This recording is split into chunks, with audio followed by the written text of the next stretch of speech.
So it may seem to me to be somewhat confusing. It's only if you think on a deeper level that things become somewhat confusing. They not only become more confusing, they become much more irrelevant as well. That's the beautiful thing about going deep. Alright. Is the other day I have a few people come over to me, and I used to follow the stock market very closely, but I do not anymore.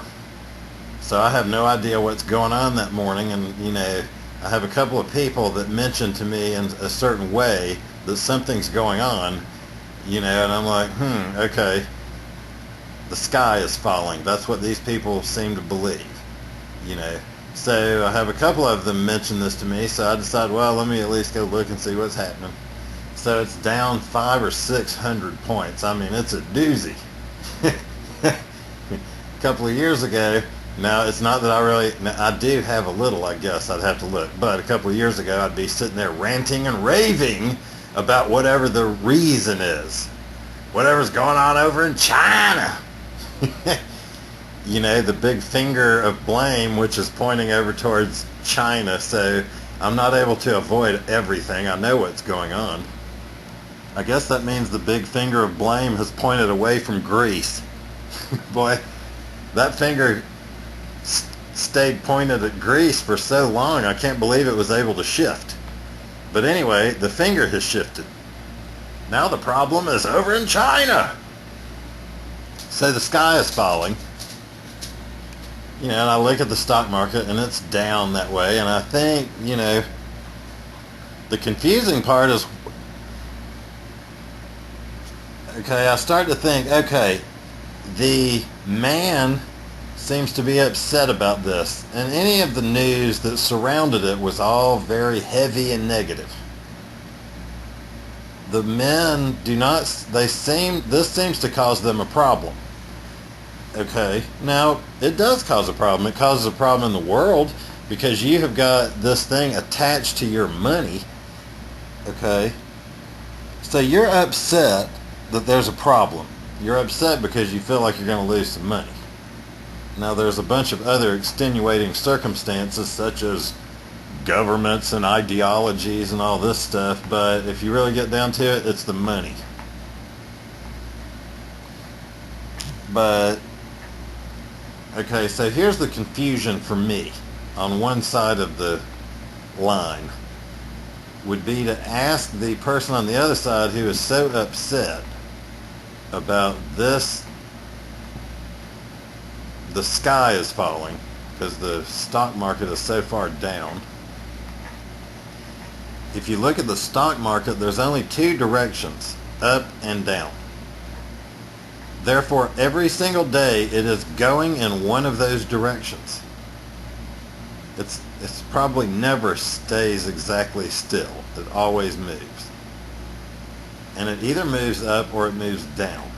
So therefore, you're either going to get what? You're going to get happy or you're going to get sad.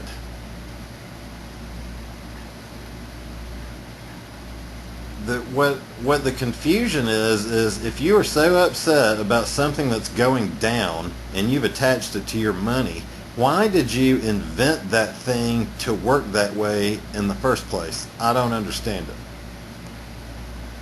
Why did you invent the stock market to go up and down? Why did you not just invent it to go up? If up is good and down is bad, why not just invent it to go to go up? I find a confusion there. Because we act like what's happening is some kind of accident.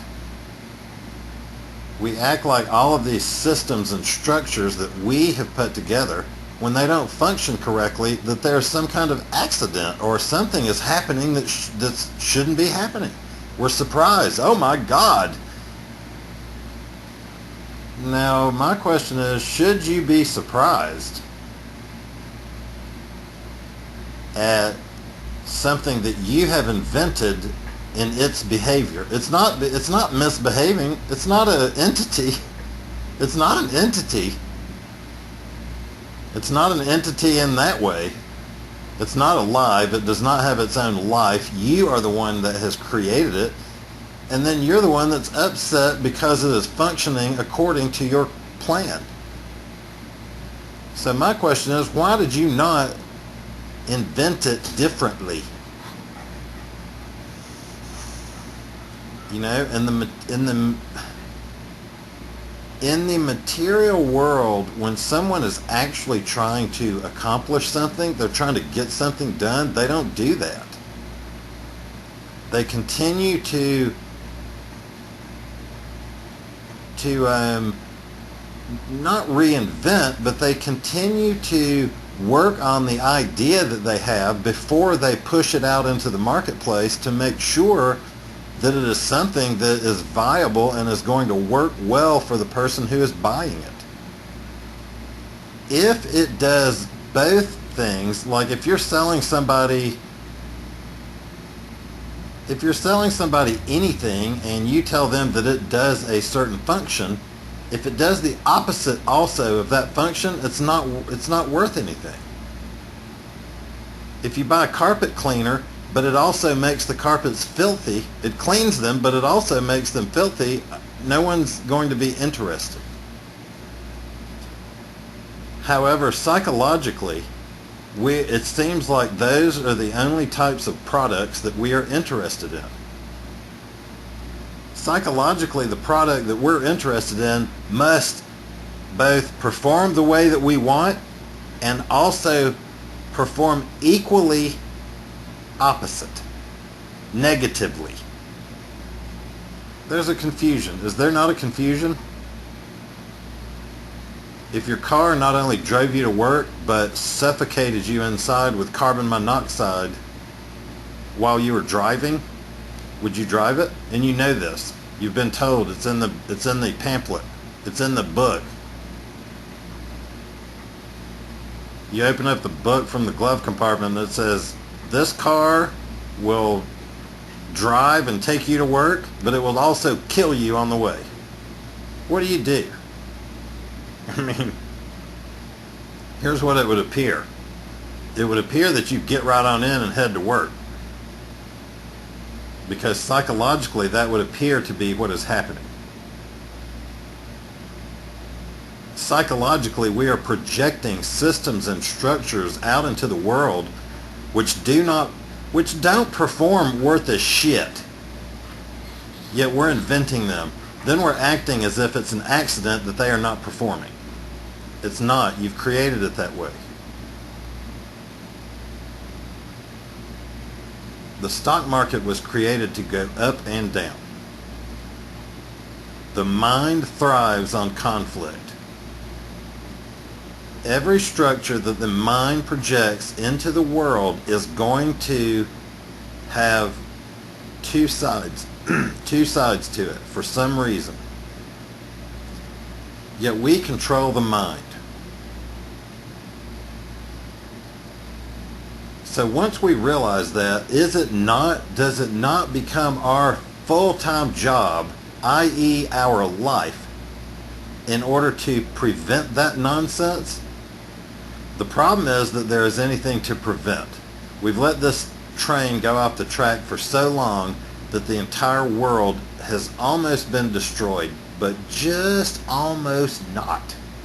We're right on the edge, and we probably stay on the edge.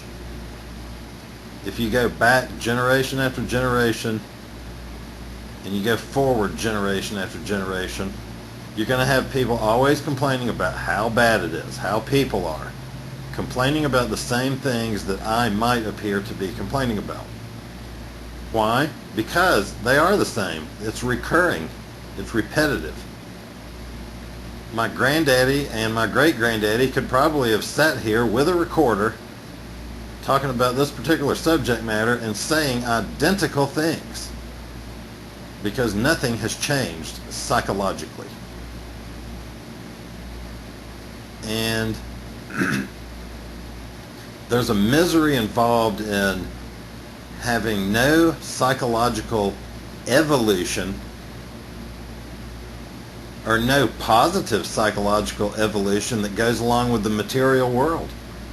It's hard to enjoy the material world and everything that it has to offer when you yourself are off kilter psychologically because of what you have done to try to stabilize yourself psychologically. It isn't working. So eventually we have to wake up to it so that we can then see the reality. And it's not that we're going to have to do any work in order to get the fundamental change. That requires no work. That is fundamental, which means it happens in the mind and it happens now. There's no physical forms to be put in order over time in order for this to happen. But the problem is, the second you have the fundamental change, basically you have nothing but work to do because you've totally destroyed the world in which you live.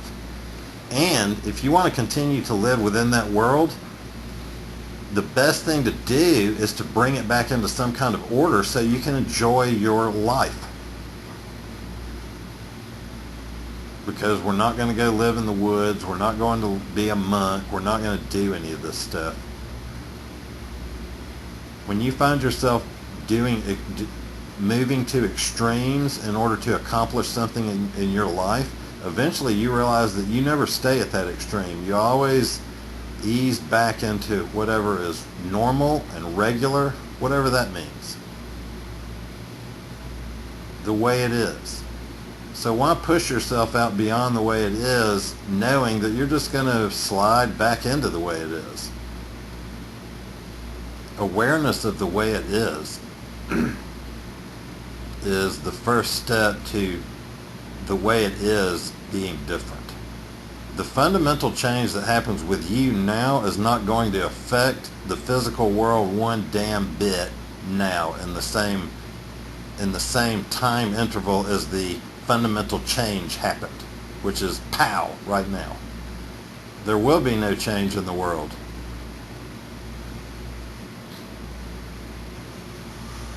There is a process involved in this. To say there is no process is not correct. I believe that might possibly be misleading the listener. Okay? That after I have talked or thought for so long or written stuff down, eventually you're going to have to make some order out of that which has been thought. So you certainly are within the movement of thought, and while you are within the movement of thought, ordered thought is certainly a way to present information and material which is supposed to be helpful in order to move you away from thought. So the material is going to have to be ordered in a certain way. I can meander around from subject to subject to subject, and we can do that endlessly. And it may be fun.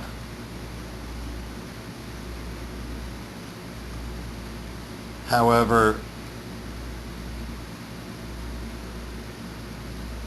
having information in order is going to be a method, yes, I said it, by which you can gain a understanding about the deeper subject matter that we're trying to get to here.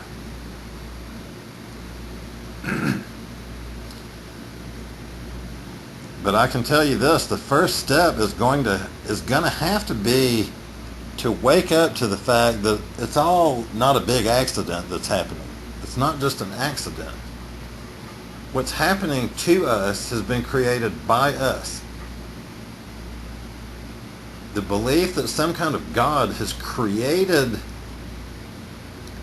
the structures in the world. I'm not talking about the animals and the trees and us. I'm talking about these projected authority figures that we have projected into the world.